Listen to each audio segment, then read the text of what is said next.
तो स्वागत है एक बार फिर से आप सभी का study service online coaching academy Shimla में। मैं प्रवीण, और जैसे कि आप सभी की बार बार जो है वो डिमांड थी कि सर साइकोलॉजी का एक टेस्ट जो है वो प्रीवियस ईयर डिस्कस करना है, तो आज आप लोगों के लिए एक नया पेपर जो है मैं लेकर आया हूं।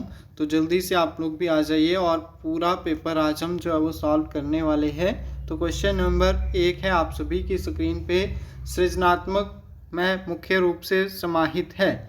तो क्रिएटिविटी में जो प्राइमरली इन्वॉल्व रहता है लॉजिकल डाइवर्जेंट थिंकिंग, एक विधि चिंतन मतलब आपके पास कन्वर्जेंट थिंकिंग या फिर ट्रेडिशन। तो ऑप्शन नंबर ए है आपका लॉजिक, सेकंड वन है डाइवर्जेंट थिंकिंग, कन्वर्स थिंकिंग और परंपरा मतलब ट्रेडिशन। तो इसमें जो आपका सही आंसर हो जाएगा डाइवर्जेंट थिंकिंग, बहुविधि चिंतन जो है वो बिल्कुल सही आंसर आ जाएगा। नेक्स्ट देखिए, मनोविश्लेषण का विकास जो है वो किसने किया था। तो मनोविश्लेषण का विकास मतलब साइको एनालिसिस की थ्योरी जो है वो किसके द्वारा दी गई थी। तो सिगमंड फ्राइड जो है वो ऑप्शन नंबर सी इसमें जो है वो बिल्कुल सही आंसर था। नेक्स्ट देखिए, आश्रित व अनाश्रित परिवर्त्य किस मनोवैज्ञानिक जांच द्वारा जो है वो प्रयुक्त होते हैं। तो normally psychological inquiry was independent and dependent variable. तो डिपेंडेंट और इंडिपेंडेंट वेरिएबल कौन से होंगे। तो एक्सपेरिमेंटल प्रयोगात्मक विधि जो होती है which is the main role जो है वो प्ले करती है आपकी डिपेंडेंट और इंडिपेंडेंट वेरिएबल, हम उनको बोलेंगे साइकोलॉजी की इंक्वायरी करने के लिए।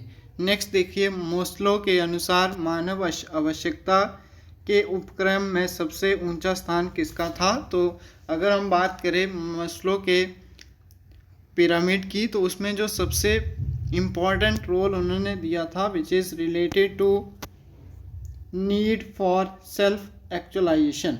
तो आत्म सिद्धि की आवश्यकता, नीड फॉर सेल्फ एक्चुअलाइजेशन के ऊपर उन्होंने बोला था। नेक्स्ट देखिए, क्वेश्चन नंबर 5 है, निम्नलिखित में से कौन सा दीर्घकालिक स्मृति का प्रकार जो है वो नहीं है। तो which of the following is not long term memory. तो इनमें से कौन सी जो है वो आपके पास क्या दीर्घकालिक का मतलब हुआ लॉन्ग टर्म जो है वो मेमोरी नहीं है। तो ऑप्शन नंबर घोषणात्मक मतलब आपके पास डिक्लेरेटिव मेमोरी, कार्यकारी मतलब आपके पास वर्किंग मेमोरी, और घटना मतलब आपके पास कोई इंसिडेंट होगी, और फोर्थ है आर्थी मतलब सिमेंटिक। तो ऑप्शन नंबर सेकंड जो आपकी कार्यकारी है which is the correct answer. Next देखिए, पुनर्बलन का सिद्धांत जो है वो किसने दिया था। तो पुनर्बलन का सिद्धांत जो है वो रेनफोर्समेंट का जो सिद्धांत दिया है BF स्किनर के द्वारा दिया गया है। नेक्स्ट देखिए, व्यवहारवाद के जन्मदाता कौन है।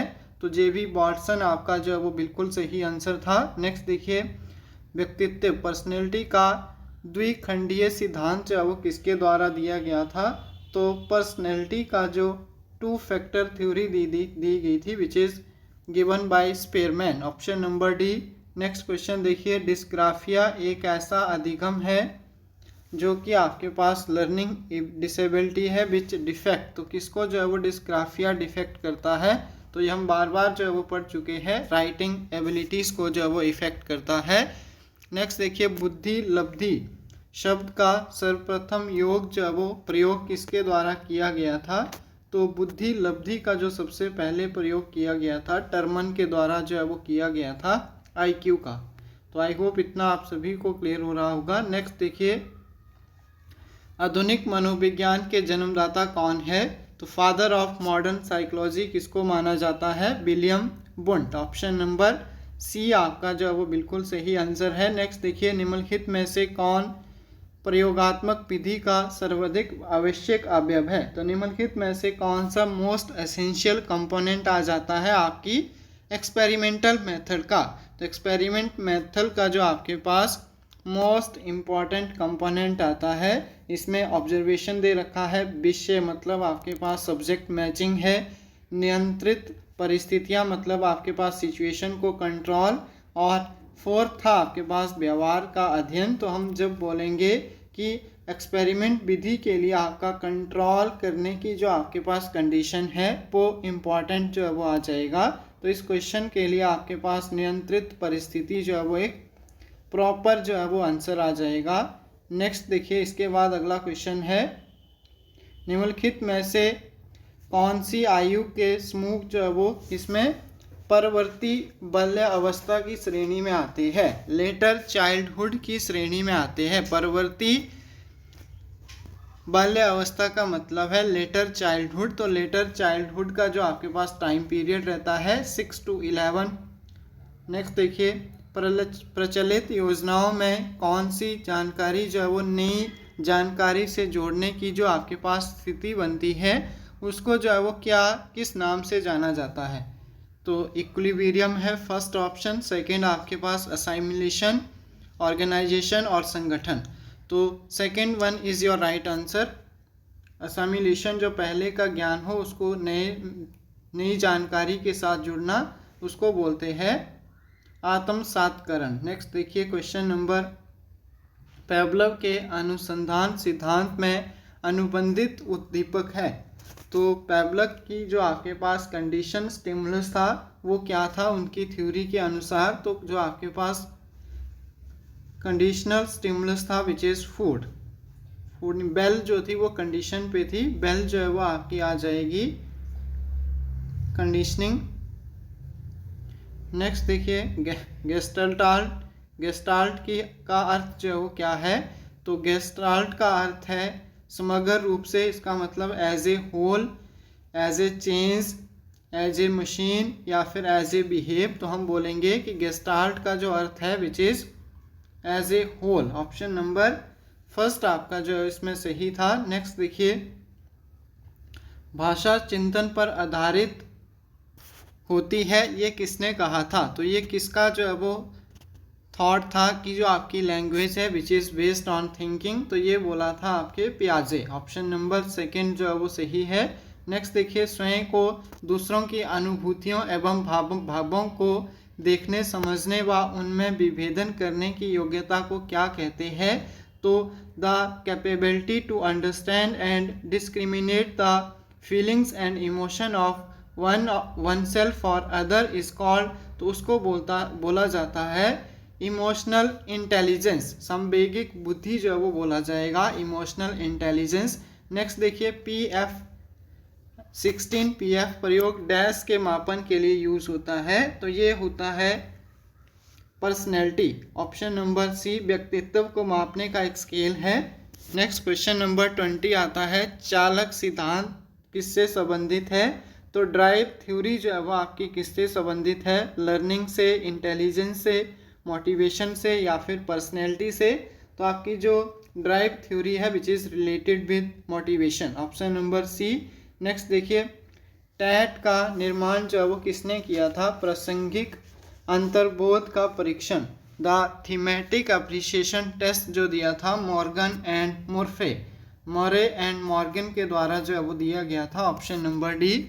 नेक्स्ट देखिए, एकाधिक बुद्धिमान का सिद्धांत कहता है। तो थ्योरी ऑफ मल्टीपल इंटेलिजेंस जो है वो क्या कहती है कि इंटेलिजेंस जो है वो विभिन्न प्रकार की हो सकती है, इंटेलिजेंस जो है वो कई प्रकार की हो सकती है, उनके अकॉर्डिंग जो है वो ये इन्होंने बोला था intelligence can be of several kinds. Next देखिए क्वेश्चन नंबर 8, निम्नलिखित में से कौन सा एक संवेग है। तो इनमें से कौन सा एक इमोशन है। तो स्मृति है, डर है, ध्यान, उत्तेजना। तो आप बोलेंगे कि मेमोरी, फेयर, अटेंशन या फिर स्टिमुलस। तो ऑप्शन नंबर सेकंड फेयर जो है वो आपका क्या है, एक इमोशन है। नेक्स्ट देखिए, सामाजिक अधिगम का सिद्धांत किसने दिया था, who give the social learning theory. तो अल्बर्ट बंडूरा के द्वारा जो है वो सोशल लर्निंग थ्योरी जो है वो दी गई है। नेक्स्ट देखिए, मोस्लो के अनुसार डैश आवश्यकताएं आती है। तो मोस्लो के अनुसार क्या था, सुरक्षा मतलब सेफ्टी, सम्मान मतलब स्टीम, दैहिक मतलब आपके पास साइको सोशियोलॉजिकल, फिर आपके पास सामाजिक। तो ऑप्शन नंबर सी जो है वो उनके अकॉर्डिंग बिल्कुल सही आंसर था, फिजियोलॉजिकल। नेक्स्ट देखिए, बुद्धि लब्धि निकालने का फॉर्मूला क्या होता है? तो mental as upon chronological age into 100, option number second will be the correct answer. Next देखिए, प्रयत्न एवं भूल का सिद्धांत किसने प्रतिपादित किया था?